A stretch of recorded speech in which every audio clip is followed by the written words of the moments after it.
Hello, andito ako sa fish pond namin. Ayan.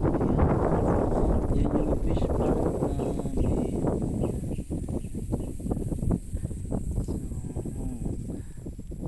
Pag nakita niyo siya, tingnan niyo, ang daming tilapia. Andyan saan, ang daming isda. So yan, pag umuwi ako, lagi ako nandito kasi ang sarap ng hangin, ang sarap ng view, so refreshing. Ayan yung bahay namin sa likod.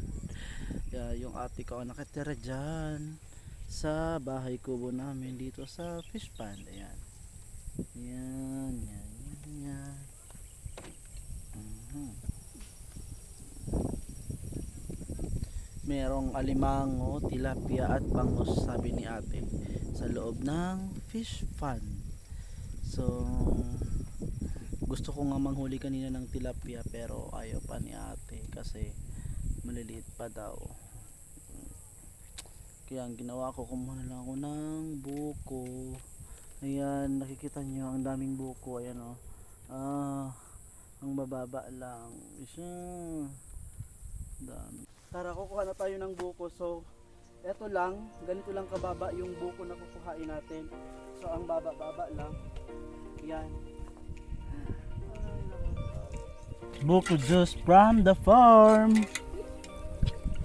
Mm. Mm.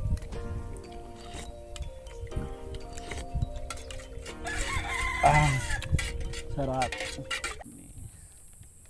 So yun, ang ganda dito tumambay. Pag umuwi ako galing sa city tapos umuwi ako dito sa amin, dito talaga ako lagi pumupunta, tumatambay kasi nare-relax ako, tapos so refreshing yun. Kaya punta kayo dito guys, magmumukbang tayo ng seafoods. Merong tilapia, bangus at alimango. Yan. Yan.